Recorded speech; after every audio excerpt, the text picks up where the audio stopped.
Hey everyone, Kirk here from Kirk's Aquariums. Today we're going to be talking about how to breed fish for profit, and before I get started in today's video, I'd just like to say thank you to all my subscribers lately. Your support has been amazing and I really appreciate it. So if you haven't subscribed to the channel already, don't forget to hit that subscribe button for more fish room related videos in the future.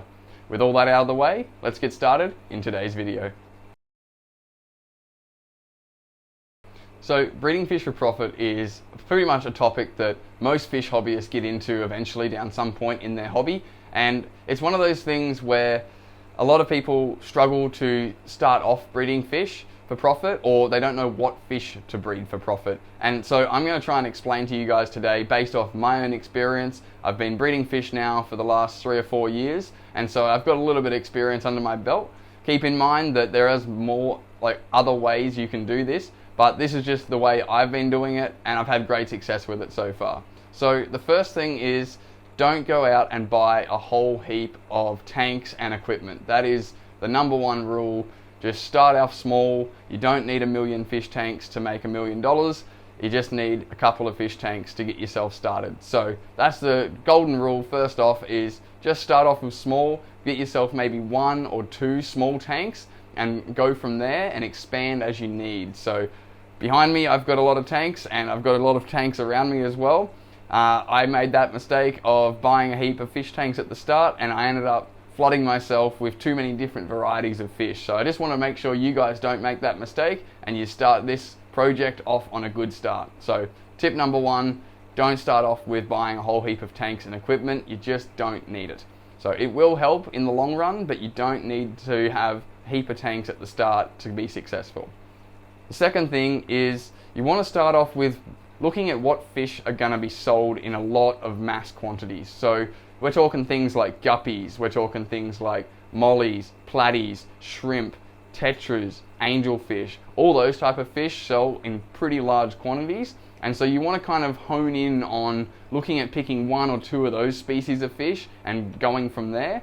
And you want to make sure you know how to breed those fish as well. It's very common to see something in the fish shop like discus or some really expensive L number plecos or some cool apistogrammas, but the truth is that they don't really sell in mass quantities. So yes, you make a little bit of money, a little bit of extra money I should say, selling those fish as opposed to a couple of bucks a piece from guppies and shrimp, but the person breeding the guppies and shrimp will overtake the person trying to breed like discus and rams and stuff, because they sell way more of them and they can just produce a whole heap more. So guppies in particular are one of my favorites to get into. They're a really easy beginner fish.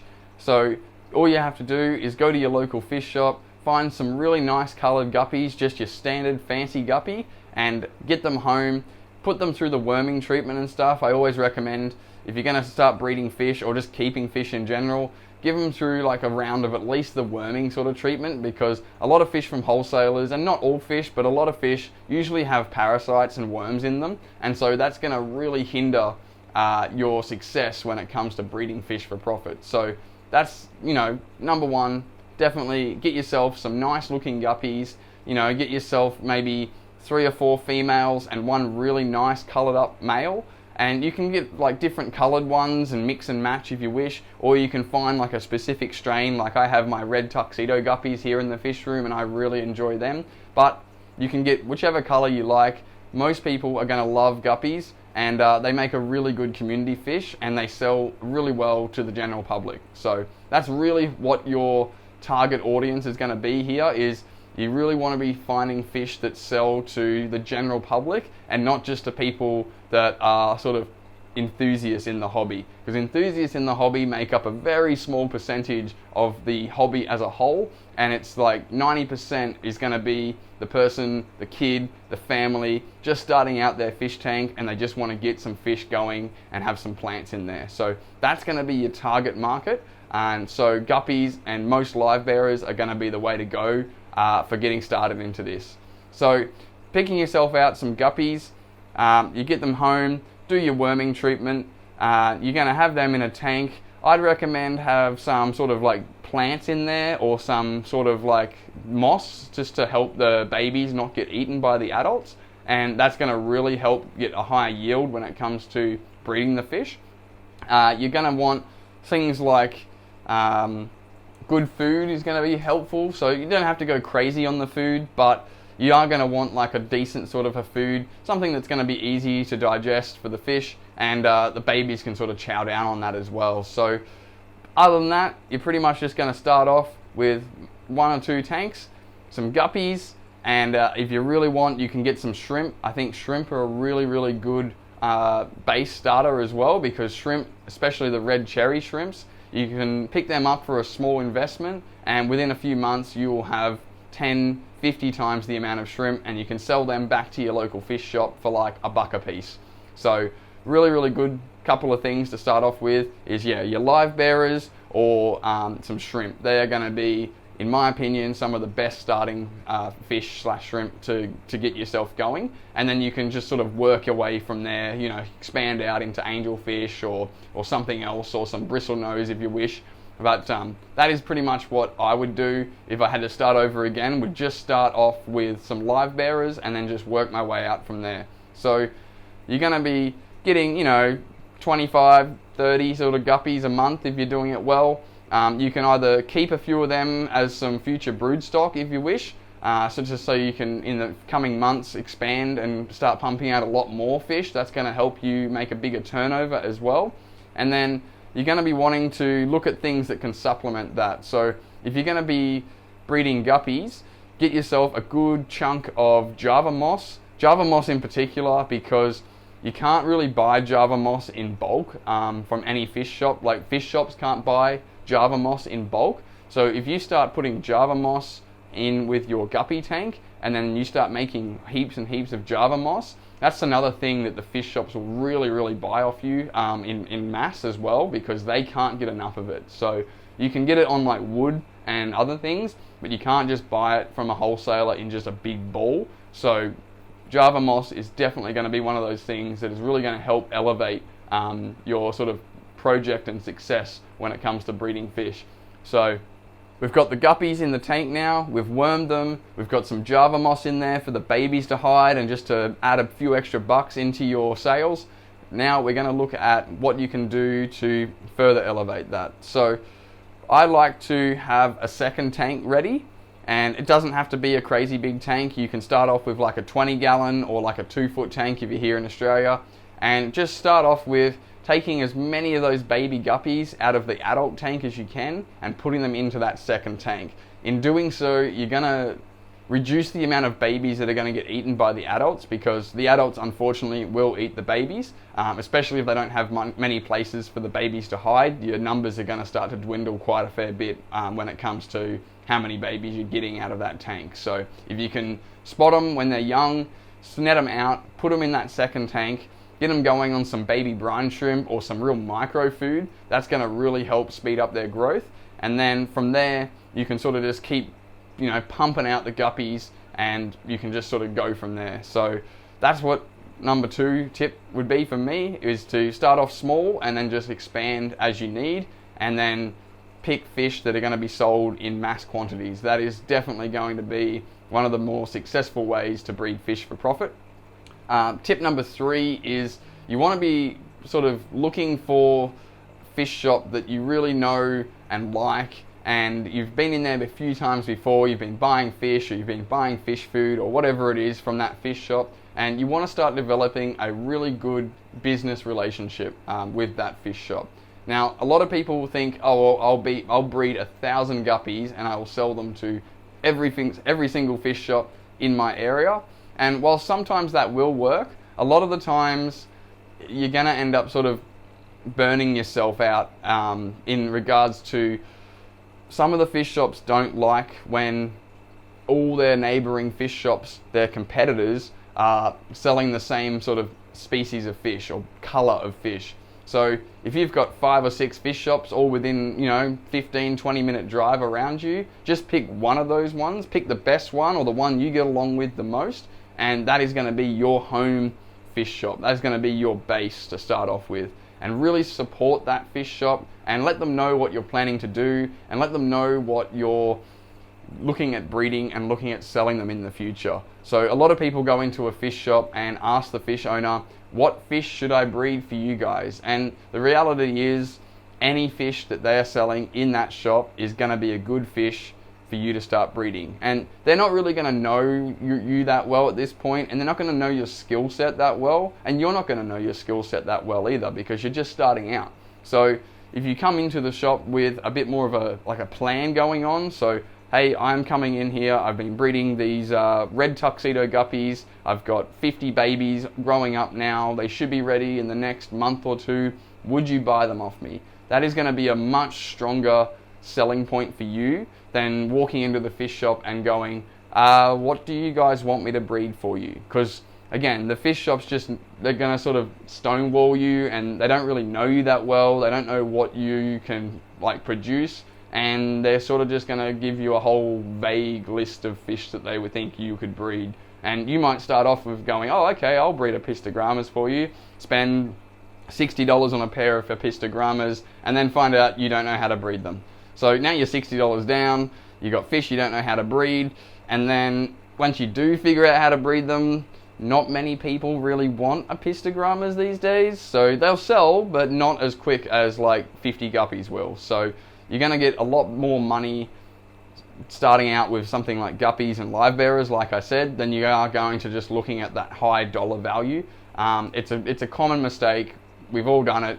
It's just something that you really want to try and avoid when breeding fish for profit. It's really easy to go, well, let's go breed discus because I can get $50 a piece for discus, and they'll sell them at $100 a piece in the fish shop.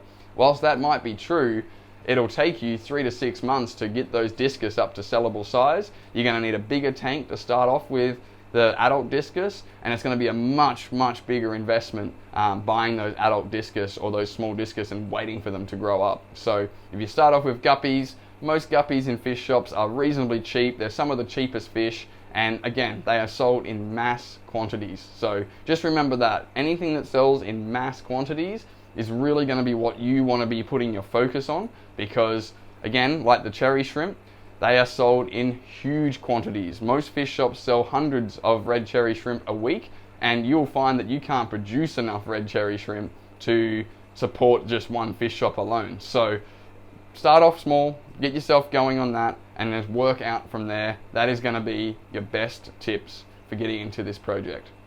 So another really good tip that I've learned over the years is when you do start breeding fish and you do start taking them into the fish store, don't be surprised if the fish shop owner doesn't give you cash money straight away. A lot of people get disheartened because they breed a ton of guppies or they breed a ton of shrimp or angelfish, and they're looking, when they walk into the fish shop, to get some nice cold hard cash for those fish or shrimp. And usually if it's the first or second time you're doing this with that owner, they're not going to pay you cash money straight away. They might, and you might already have a really good relationship with that fish shop owner, and that might be a great thing for you. But if you're just starting out and you're just trying to make a relationship with your local fish shop owner, the chances are they're not going to give you cash money straight away. What they're going to do is they're going to give you some store credit.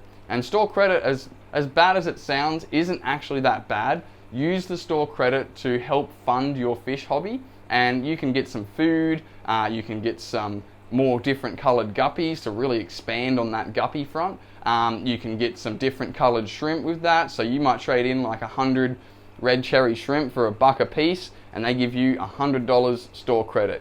Now, you could take that and you could buy some fish food with that, or you could, if you know what you're doing with shrimp and you're pretty confident with keeping the shrimp and everything, you could invest that $100 store credit and have a look at getting some real nice blue dream shrimp or something like that. They are going to make a lot more money. You're going to get $3 or $4 a piece from them, and you can just expand from there and just keep going and going and going until the day comes that you've been selling this particular shop owner some fish for a while now, and you're going to go, hey, I would like a bit of cash money for this. Or, if you've got a business going or something like that, you can start doing invoicing and all that kind of stuff. But that's sort of getting further down the track.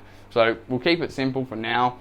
You're going to start off with just getting store credit and be happy that you're getting store credit. So again, you can use that to fund your fish hobby. You might have a couple of display tanks somewhere else that you've got to pour in a fair bit of money into to keep them looking nice. You can now use that store credit to keep your display tanks looking nice. So however way you do it, the store credit isn't a bad thing, and just be mindful of that when you first start getting into this, that don't be upset when the shop owner only gives you store credit. They don't really know you that well. They don't know how good a quality your fish are, and so they're not likely to give you that cash money straight away. Once you've got that solid relationship going and you've proven to them time and time again that your guppies or your shrimp are like the best guppies or shrimp in the market, no one can beat them, they're super colorful, they always come in at that right size, they never die in the shop, and people buy them a lot, that is going to be when the fish shop owner has that level of trust built with you, and you can start having that negotiation about getting some like cash money for that. Once you've got the cash money, it's really good, like, you know, once you've gotten to that stage. But if you can try and eventually get off store credit, that's going to be really beneficial for you as the breeder, because a lot of the fish shops, and you can't blame them for this, they've got a business to run, they've got mouths to feed, but a lot of the fish shops are going to sort of try and pressure you into buying extra stuff with that store credit. Like, oh, you sure you don't need like an extra heater? Or you sure you don't need like another sponge filter? Or, hey, have you looked at this new food? And so once you get off the store credit thing, it sort of limits the owner, the shop owner, I should say, to what they can sort of pressure you into buying. So again, don't take it as a bad thing. Be grateful that you're getting some money, some store credit for your fish or your guppies or your shrimp or whatever you're breeding.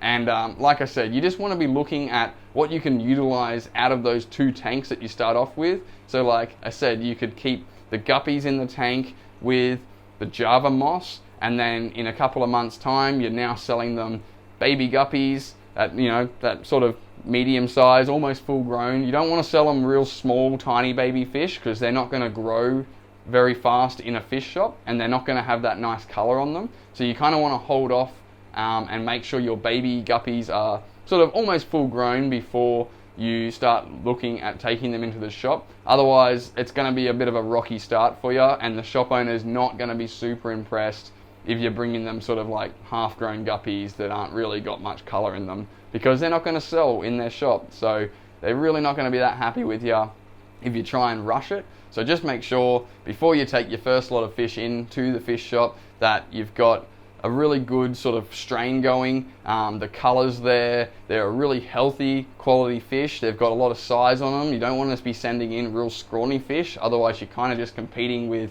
wholesaling, and there's not really much beneficial reasons for them to be buying fish off you when they can buy the same scrawny guppies from wholesalers.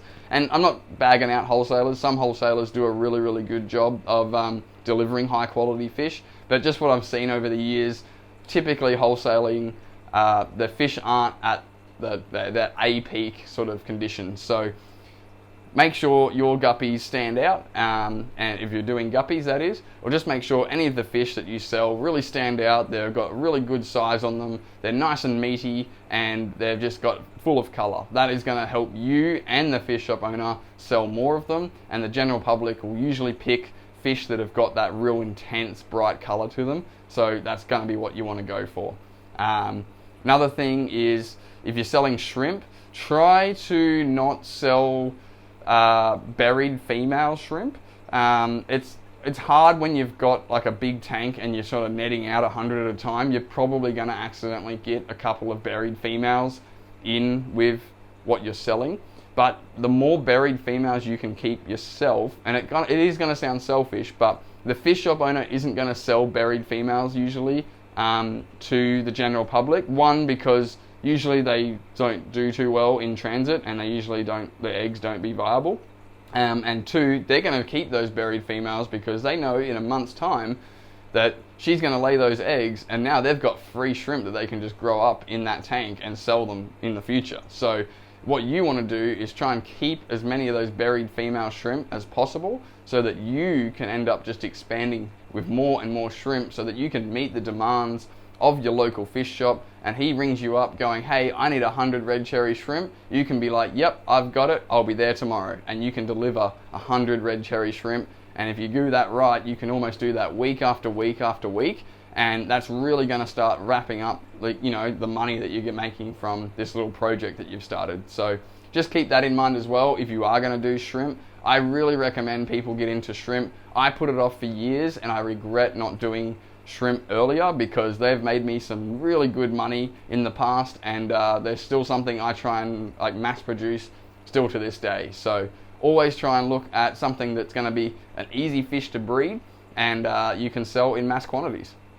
So that pretty much sums up how to get started to breed fish for profit. And I did gloss over a few things there, but I didn't want to make the video too long for you. If you found the video helpful in any way, hit that like button for me so I know, and drop a comment down below. I love hearing from all of you guys. And if you haven't subscribed to the channel already, don't forget to hit that subscribe button for more fish room related videos in the future. And I hope you guys enjoyed the video. Thanks for watching. I'll see you next time.